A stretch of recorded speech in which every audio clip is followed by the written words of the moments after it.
से पहले खबर हम भोपाल से बता रहे हैं। भोपाल में गैंग रेप और ब्लैकमेलिंग के मामले में रोज़ नए राज सामने आ रहे हैं। किस तरह से जो ये गुट था काम कर रहा था, लड़कियों को ब्लैकमेल करता था, मजबूर करता था, उनके साथ किस तरह का व्यवहार करता था, ये रिपोर्ट आप देखिए। साथ ही बता दें, राष्ट्रीय महिला आयोग की टीम 2 दिन से छानबीन इस मामले में कर रही है। ये महिला आयोग की टीम है। भोपाल में कॉलेज छात्राओं से रेप, गैंग रेप, ब्लैकमेलिंग के मामले को लेकर रायसेन रोड स्थित कॉलेज में पहुंची, जहां कॉलेज प्रशासन अधिकारियों और पीड़ित छात्राओं को पढ़ाने वाले स्टाफ से पूछताछ हुई। भोपाल में हुए रेप कांड को लेकर पिछले कई दिनों से लगातार कार्रवाई की जा रही है।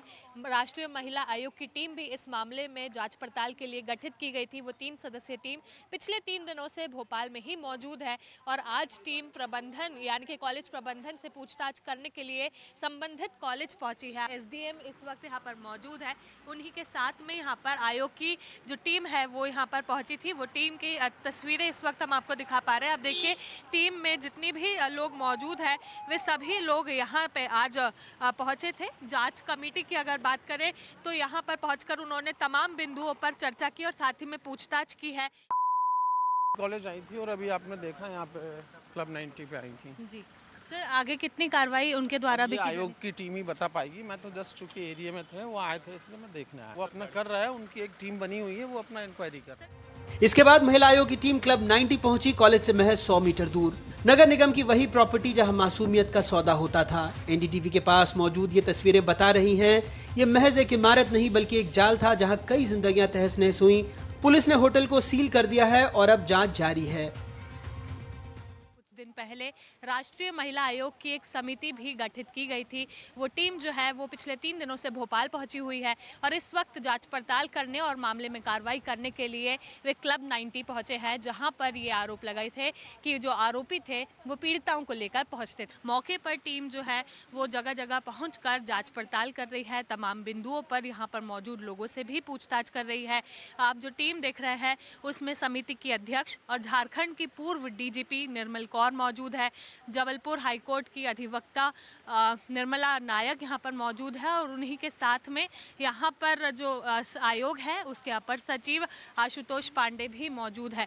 10 दिनों का समय टीम को दिया गया है ताकि टीम 10 दिनों में पूरी कार्रवाई करके जो विशेष रिपोर्ट है उसे अधिकारियों को और सौंप सके। करीब 1 वर्ष पहले की बात है और ये जो हमारा पूर्व में आरोपी गिरफ्तार हैं फरहान और अली, ये एक एक करके कमरे पे ले गए थे किसी भी तरह से बहाने से, और वहाँ कमरे पे दोनों के द्वारा इनका रेप किया गया था।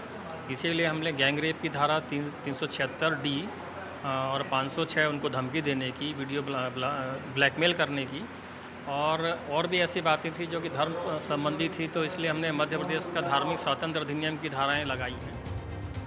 इस पूरे मामले की शुरुआत अप्रैल की 10 तारीख से हुई। गर्मी से झुलसता भोपाल बाग सेवनिया थाने में पुलिसकर्मी रोज की तरह अपने केस की फाइलों में डूबे थे। तभी एक डरी सहमी थरथराती हुई आवाज उनके चैम्बर में पहुंचती है।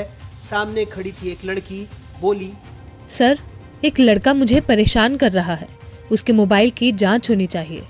किसी आम शिकायत की तरह थानेदार ने लड़के को थाने बुलवा लिया, उसका मोबाइल जब्त कर लिया। लेकिन जो उन्होंने उस फोन के भीतर देखा उसे न सिर्फ पुलिस महकमे को चौंका दिया बल्कि पूरे शहर को हिला कर रख दिया।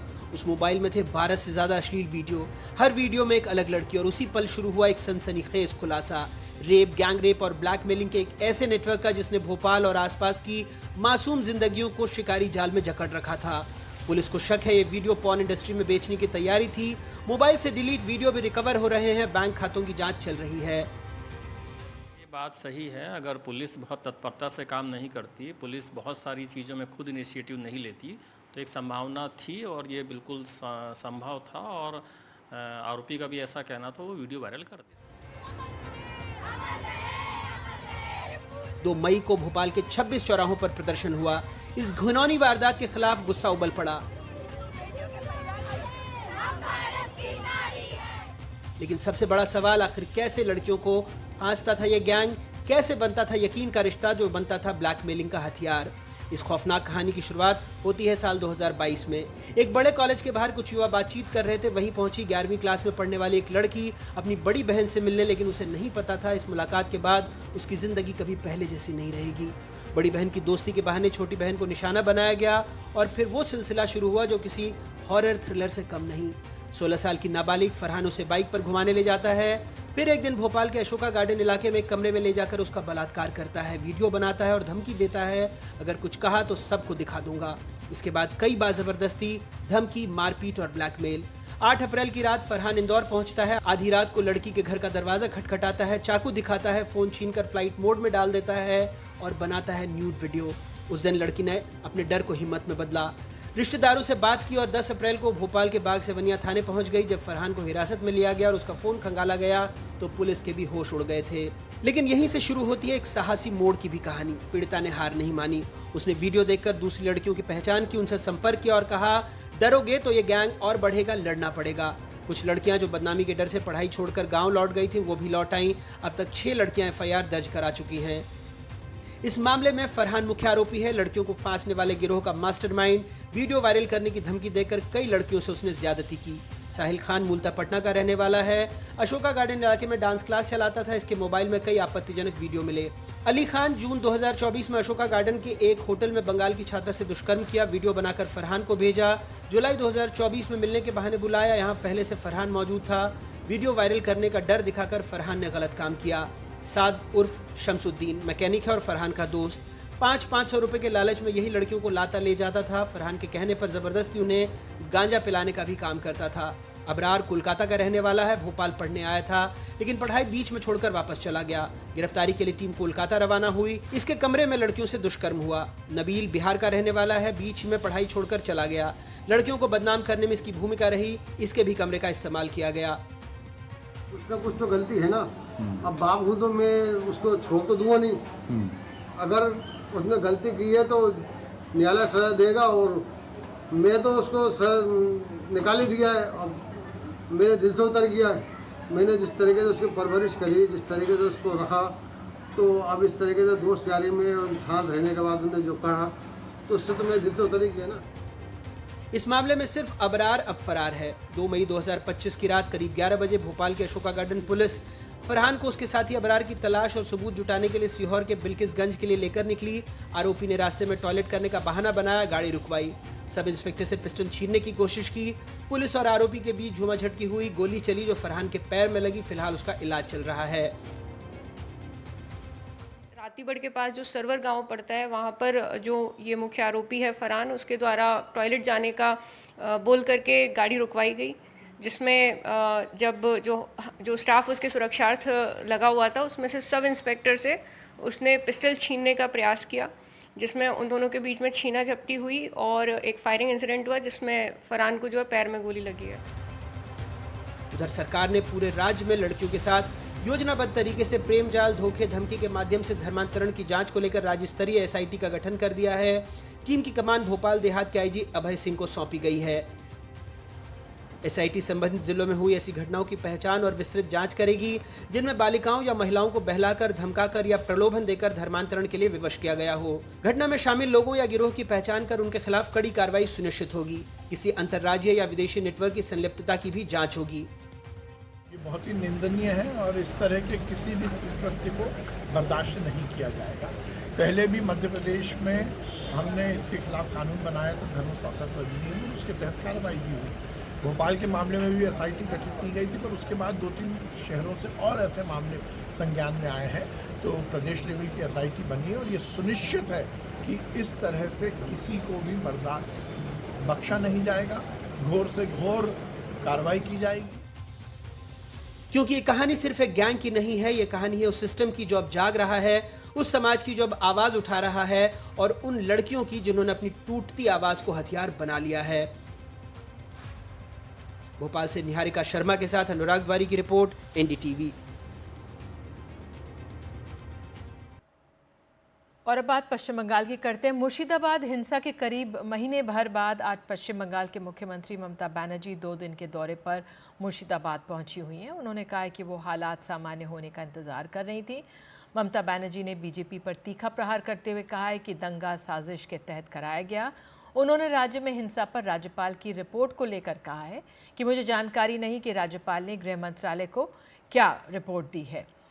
वे बीमार हैं और उनके शीघ्र स्वास्थ्य होने की कामना करती हूँ। ममता बनर्जी 2 दिन के लिए मुर्शिदाबाद में हैं तो हिंसा पीड़ित लोगों द्वारा मुआवजा नहीं लेने की बात भी सामने आई है। बीजेपी और तृणमूल ने एक दूसरे पर गंभीर आरोप प्रत्यारोप लगाए हैं और गौरतलब है कि वहाँ पर अगले साल की शुरुआत में विधानसभा चुनाव भी होने वाले हैं। हमारी सहयोगी हमारे साथ मनोज्ञा मौजूद हैं। मनोज्ञा, आप पश्चिम बंगाल को बहुत बेहतर तरीके से समझती हैं। मुख्यमंत्री वहाँ पर पहुँची हैं, बीजेपी खेमे की तरफ से क्या कुछ प्रतिक्रिया आई है, क्या आप कहेंगी? देखिए, करीब 40 दिन बाद मुख्यमंत्री ममता बनर्जी मुर्शिदाबाद गई हैं। मुर्शिदाबाद उनका जाना अपने आप में एक राजनीतिक संदेश है। पहले जगन्नाथ धाम का उन्होंने उद्घाटन किया और उसके बाद अब मुर्शिदाबाद जाना, जबकि उन पर लगातार राजनीतिक छीटाकशी में ये आरोप लग रहे थे कि समुदाय के प्रति वो एक तरह से काम करती हैं, जिसका जवाब देने के लिए उन्होंने उस समय भी कहा था कि मैं नहीं चाहती कि इस समय राज्यपाल जाएँ। और बड़ी दिलचस्प बात जो आपने आज कही कि राज्यपाल की जब के बारे में जब पूछा गया तो उन्होंने कहा कि उनकी तबीयत खराब है, उनकी तबीयत जल्द ही ठीक हो। मुझे नहीं पता उन्होंने रिपोर्ट में क्या लिखा है। ऐसा है नहीं कि राजनीतिक तौर पर मुख्यमंत्री ममता बनर्जी को ये ना पता हो कि उनके राज्य में क्या हो रहा है। Law and order is state subject, और अगर उसी के हिसाब से हम लोग उसका अनुसरण करें तो ये बिल्कुल साफ हो जाता है कि मुख्यमंत्री ममता बनर्जी ही इंचार्ज हैं लॉ एंड ऑर्डर की। मुर्शिदाबाद की घटना और वहाँ की हिंसा पर इसीलिए लगातार सवाल उठ रहे थे।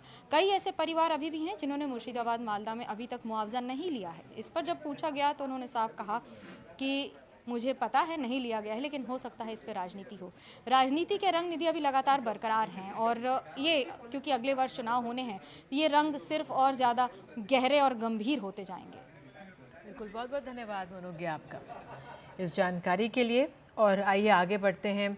इम्तिहान के नतीजों का मौसम है। इम्तिहान कोई भी हो, नतीजा अगर मन मुताबिक ना हो तो आमतौर पर लोग निराश होकर परेशान हो जाते हैं, कई बार गलत कदम भी उठा लेते हैं। छात्रों से जुड़ी इस तरह की खबर कई बार आप देख भी चुके होंगे, लेकिन हमें ये नहीं भूलना चाहिए कि जो हारते हैं वही आगे जाकर जीतते भी हैं, क्योंकि कोई भी इम्तिहान आखिरी नहीं होता। कर्नाटक के बागलकोट में एक छात्र फेल हो गया 10वीं कक्षा में, और जो परीक्षा जब नतीजे आए, लेकिन ये रिज़ल्ट आने के बाद उसके घर वालों ने जो कदम उठाया वो एक तरह से मिसाल बन गया है। ये रिपोर्ट देखिए। ये है कर्नाटक में बागलकोट के बसवेश्वर इंग्लिश मीडियम स्कूल में पढ़ने वाले अभिषेक चोचला गुड्डा। पहले पिता ने, फिर मां और दादी ने केक खिलाकर आशीर्वाद दिया। आज न अभिषेक का जन्मदिन है, न अभिषेक ने कोई बड़ा कारनामा किया है। बस अभिषेक का मन जरा उदास था। इस उदासी की वजह केक पर लिखी है 200/625 यानी 32%। ये 10वीं की परीक्षा में अभिषेक का स्कोर कार्ड है। जाहिर है वो फेल हो गए, और जब फेल हुए तो कुछ दोस्तों और परिचितों ने मजाक भी उड़ाया, जिससे अभिषेक उदास थे। लेकिन घर वालों ने बेटे का मनोबल गिरने नहीं दिया। आगे के इम्तिहान के लिए अभिषेक का हौसला बना रहे, इसके लिए घर वालों ने केक मंगवाया। अभिषेक का रिजल्ट भी किसी से नहीं छिपाया। केक पर परसेंटेज के साथ हासिल अंक लिखवाया और इस छोटे से जश्न का वीडियो भी बनाया। माता पिता ने बेटे से कहा कि वो परीक्षा में भले ही फेल हो गया, लेकिन जीवन में फेल नहीं हुआ। उन्होंने अभिषेक को फिर से कोशिश करने की सलाह दी और अगली बार सफल होने का आशीर्वाद भी दिया। अभिषेक के घर वाले कहते हैं कि दबाव डाला जाए तो बच्चों का मनोबल टूटता है, जबकि जरूरत इस बात की है कि उन्हें आगे के इम्तिहान के लिए प्रेरित किया जाए। अभिषेक कह रहे हैं कि परिवार वालों की बातों ने उनका कॉन्फिडेंस बढ़ा दिया है। इस बार परीक्षा में बैठेंगे तो जरूर पास होंगे। परीक्षा की नाकामी से पैदा प्रेशर को अभिषेक और उनके घर वालों ने जिस तरह हैंडल किया, उसकी खूब तारीफ हो रही है।